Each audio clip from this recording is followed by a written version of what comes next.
Friends, welcome to my channel. First ನಮ್ಮ channel ನೋಡ್ತಾರೆ subscribe ಮಾಡ್ಕೊಳ್ಳಿ ಫ್ರೆಂಡ್ಸ್. ವಿಡಿಯೋಸ್ ಇದ್ರೆ ಒಂದು ಲೈಕ್ ಕೊಡಿ.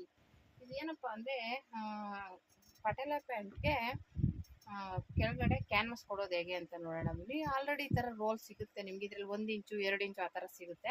ನಾನು ಆ್ಯಕ್ಚುಲಿ 1 ಇಂಚಷ್ಟು ತೊಗೊಂಡಿದ್ದೀನಿ. 1 ಕಾಲು 1.5 2 ಇಂಚು ಆ ಥರ ಎಲ್ಲ ಸಿಗುತ್ತೆ. ಇಲ್ಲ ಮಾಮೂಲಿ ನಾವು ಕ್ಯಾನ್ವಾಸ್ನೇ ತೊಗೊಂಡು ಕಟ್ ಮಾಡಿ ಹಾಕೋಬೋದು. ಆದರೆ ಅದ್ರ ಕಟ್ ಮಾಡುವಷ್ಟು ಟೈಮ್ ಇರಲ್ಲ ಅನ್ನೋದಕ್ಕೋಸ್ಕರ ಈ ಥರ ರೆಡಿ ಬಂದಿದೆ. ಇದು ರೆಡಿನೇ ತೊಗೋಬೋದು. ಇದಕ್ಕೆ ಎಷ್ಟು ಬೇಕು ಅಷ್ಟು ಕಟ್ ಮಾಡಿಕೊಂಡು ಹಾಕ್ಬೋದು. ಇದು ಹಾಕೋದ್ರಿಂದ ಸ್ಟಿಫ್ ಆಗಿರುತ್ತೆ, ಒಂಥರ ಚೆನ್ನಾಗಿ ಕಾಣಿಸುತ್ತೆ. ಒಂಥರ ಸ್ಟಿಫ್ ಆಗಿರೋದ್ರಿಂದ ಅದು ಹಾಕೊಂಡಾಗ ಒಂಥರ ಅದ್ರ ಲುಕ್ಕೇ ಬೇರೆ ಇರುತ್ತೆ. ಅದಕ್ಕೋಸ್ಕರ ಇದು ಯೂಸ್ ಮಾಡೋದು. ಇದೇನು ಜಾಸ್ತಿ ಏನಾಗಲ್ಲ, ಕಡಿಮೆನೇ ದುಡ್ಡು. ಇದು ನಾನು ಹೋಲ್ಸೇಲಲ್ಲಿ ತಂದಿದ್ದೆ. ನೀವು ಇದನ್ನು 1 ಮೀಟ್ರ್ 2 ಮೀಟ್ರ್ ಲೆಕ್ಕದಲ್ಲೂ ಕೊಡ್ತಾರೆ. ಏನು ಜಾಸ್ತಿನೇ ತೊಗೋಬೇಕು ಅಂತೀರಾ, ಇದು ಫುಲ್ಲು ತೊಗೊಂಡ್ರೆ ನೀವು ಜಾಸ್ತಿ ಹೊಲಿತೀನಿ ಅಂದರೆ ನಾನು ತಂದಿಟ್ಕೊಂಡಿರ್ತೀನಿ. ಯಾಕಂದರೆ ಜಾಸ್ತಿ ಬರ್ತಾನೆ ಇರ್ತಾವಲ್ಲ ಡ್ರೆಸ್ಗಳು, ಹೊಲಿಯೋಕ್ಕೆ ಬೇಕಾಗುತ್ತೆ. ನನ್ನ ಫಿನಿಶಿಂಗ್ ಇರ್ತಾ ಇರೋದಕ್ಕೋಸ್ಕರ ನಾನು ಈ ಕ್ಯಾನ್ವಾಸ್ನ ಯೂಸ್ ಮಾಡ್ತೀನಿ. ಓಕೆನಾ.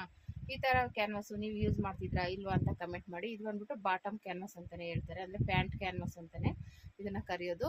ನಾನು ಹಂಗಾಗಿ 2 ರೋಲ್ ತಂದು ಇಟ್ಕೊಂಡಿದ್ದೀನಿ. 1 ಕಾಲು 2.5 ಅಂತ ಇಟ್ಕೊಂಡಿದ್ದೀನಿ. ಇದು ಯೂಸ್ ಆಗೋದಕ್ಕೋಸ್ಕರ ತಂದು ಇಟ್ಕೊಂಡಿರೋದು. ಓಕೆನಾ. ಇವಾಗ ಕಟ್ ಮಾಡಿ ಹಾಕೋದಕ್ಕಿಂತ ಇದು ಒಂದೇ ಸಮಯ ಇರುತ್ತೆ, ನೀಟಾಗಿ ಹೊಲ್ಕೋಬೋದು. ಹಂಗಾಗಿ ತುಂಬಾ ಚೆನ್ನಾಗಿರುತ್ತೆ. ನೀವು ಯಾರಾದರೂ ಯೂಸ್ ಮಾಡಿದ್ರೆ ಹಾಕಿ ನೋಡಿ, ನಿಮಗೆ ಒಂದು ಐಡಿಯಾ ಬರುತ್ತೆ. ಓಕೆನಾ. ಇವಾಗ ದುಡ್ಡು ಕಡಿಮೆ ಕೊಡ್ತಾರೆ ಅನ್ನೋರು ಏನು ಮಾಡ್ತಾರೆ, ಒಳಗಡೆ ಬಟ್ಟೆಗಳು ಫೋಲ್ಡ್ ಮಾಡಿ ಕೊಡ್ತಾರೆ. ಒಂದು ಪೀಸ್ ಬಟ್ಟೆ ಕೊಟ್ಬಿಟ್ಟು ಅಟ್ಯಾಚ್ ಮಾಡ್ಬೋದು. ಇಲ್ಲ ಈ ಥರ ತೊಗೊಂಡು ಕೊಡ್ತೀನಿ ಅಂದರೂ ಕೊಡ್ಬೋದು. ಓಕೆನಾ. ನಿಮ್ಗೆ ಹೆಂಗೆ ಅನುಕೂಲ ಆಗುತ್ತೆ ಕೊಡಿ, ಇಲ್ಲ ನಿಮ್ಮ ಬಟ್ಟೆಗಳಿಗೆ ಹಾಕ್ಕೊಳ್ಳಿ, ಚೆನ್ನಾಗಿರುತ್ತೆ. ಓಕೆನಾ. ಬನ್ನಿ ಯಾವ ರೀತಿ ಕೊಡೋದು ಅಂತ ನೋಡೋಣ. ಮೊದಲನೇದಾಗಿ ಇದು ಈ ಥರ ತೊಗೊಂಡ್ಬಿಟ್ಟು ಇದು ಎಷ್ಟು ಅಳತೆ ಇದೆ ನೋಡ್ಕೊಳ್ಳಿ, ಅಷ್ಟು ಅಳತೆಗೆ ಕಟ್ ಮಾಡ್ಕೊಳ್ಳಿ. ಓಕೆನಾ. ಈ ರೀತಿ ಫೋಲ್ಡ್ ಮಾಡಿ ಒಂದು 2 ಬರುತ್ತಲ್ವ,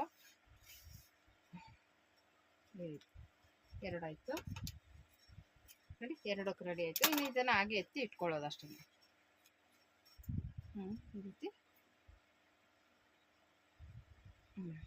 ಈ ರೀತಿ ಇಟ್ಕೊಂಡ್ರೆ ಆಯಿತು. ಓಕೆನಾ. ಇದಾಯಿತು. ಇವಾಗ ಏನಿಲ್ಲ, ಇವಾಗ ಇದನ್ನ ಇಟ್ಕೊಂಡು ಇದನ್ನು ಉಲ್ಟಾ ಸೀದಾ ನೋಡ್ಕೊಳ್ಳಿ. ಪ್ಯಾಂಟದು ಎಲ್ಲ ಕನ್ಫ್ಯೂಸ್ ಆಗಿ ಉಲ್ಟಾ ಸೀದಾ ಹಾಕ್ಕೊಡ್ತೀವಿ ನೋಡಿ. ಈ ರೀತಿ ಉಲ್ಟಾ ಸೀದಾ ಮಾಡಿಕೊಂಡು ಇವಾಗ ತೆಗೆದ್ಬಿಟ್ಟು ಒಂದು ಪೀಸ್ ತೆಗೆಯೋಣ. ಈ ರೀತಿ ತೊಗೊಂಡು ಆಲ್ರೆಡಿ ಮಾರ್ಕ್ ಮಾಡಿದ್ದೀವಲ್ಲ, ಈ ಮಾರ್ಕ್ ಹತ್ರ ಇಟ್ಕೊಂಡು ಸ್ಟಿಚ್ ಮಾಡೋಣ. ಈ ರೀತಿ ಇಟ್ಕೊಂಡು ನೀಟಾಗಿ ಸ್ಟಿಚ್ ಮಾಡ್ಕೊಳ್ಳಿ. ಫಸ್ಟ್ ಸ್ಟಿಚ್ ಮಾಡ್ಕೊಳ್ಳಿ. ಇಲ್ಲಾಂದರೆ ನೀವು ಮಾಮೂಲಿ ತೋರಿಸ್ತೀನಿ.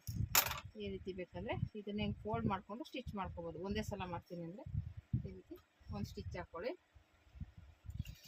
ಈ ರೀತಿ ಸ್ಟಿಚ್ ಮಾಡೋದ್ರಿಂದ ಸ್ಟಿಫ್ ಆಗಿರುತ್ತೆ. ಇಲ್ಲಿ ಕರೆಕ್ಟಾಗಿ ಒಂದೇ ನೇರಕ್ಕೆ ಬರೋ ಥರ ಸ್ಟಿಚ್ ಮಾಡ್ಕೊಳ್ಳಿ. ಓಕೆನಾ. ಈ ರೀತಿ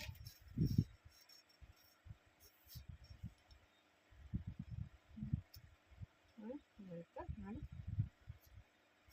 ಈ ರೀತಿ ಇಟ್ಕೊಂಡು ಇಷ್ಟೇ. ಓಕೆನಾ. ಇದನ್ನು ಇವಾಗ ಏನು ಮಾಡಿ, ಮತ್ತೆ ಇದನ್ನು ಹಿಂಗೆ ಫೋಲ್ಡ್ ಮಾಡಿ. ಓಕೆನಾ. ಈ ಫೋಲ್ಡ್ ಮಾಡಿದಾಗ ನಿಮ್ಗೆ ನೀಟಾಗಿ ಫಿನಿಶಿಂಗ್ ಬರುತ್ತೆ. ಓಕೆನಾ.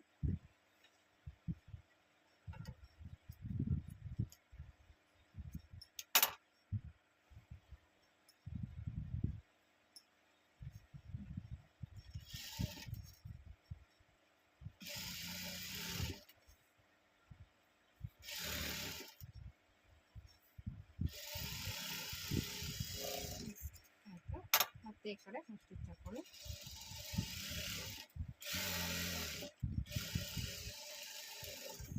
ಈ ರೀತಿ ಬಂತು. ಓಕೆನಾ. ಇವಾಗ ಇದಕ್ಕೆ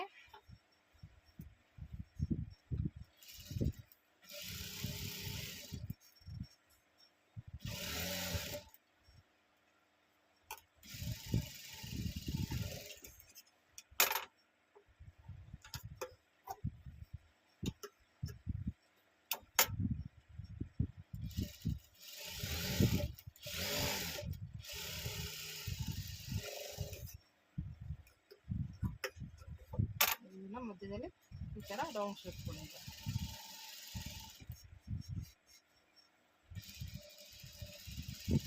ನೋಡಿ ಈ ರೀತಿ ಸ್ಟಿಫ್ ಆಗಿ ಬಂದಿದೆ.